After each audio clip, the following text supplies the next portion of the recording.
Hola, ¿qué tal a todos? ¿Cómo les va? Espero que se encuentren muy bien. Yo soy Miguel Ángel Guerrero y sean bienvenidos a mi canal Ángel PC Tutoriales.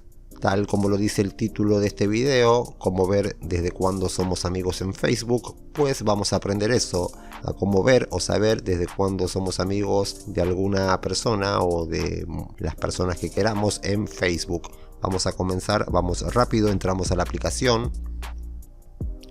Es muy rápido y sencillo, por eso antes de que se vayan quiero pedirles que se suscriban a mi canal, que activen la campanita de notificaciones para que YouTube les avise siempre que yo suba videos, compartan este video también, dejen un like, un comentario y por acá les voy a estar dejando algo para que aprendan más sobre Facebook, que también lo van a poder encontrar en la descripción de este video y en el comentario fijado. Bueno, lo que tenemos que hacer es muy sencillo, vamos a entrar al perfil de un amigo. Yo voy a buscar aquí algún amigo, qué sé yo, tengo un montón, obviamente no los conozco a todos. Qué sé yo, por ejemplo acá.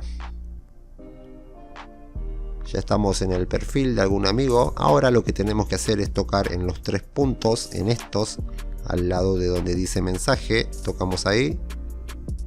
Y luego en ver amistad, aquí. Y aquí lo pueden ver, en mi caso dice tu amigo desde octubre de 2023.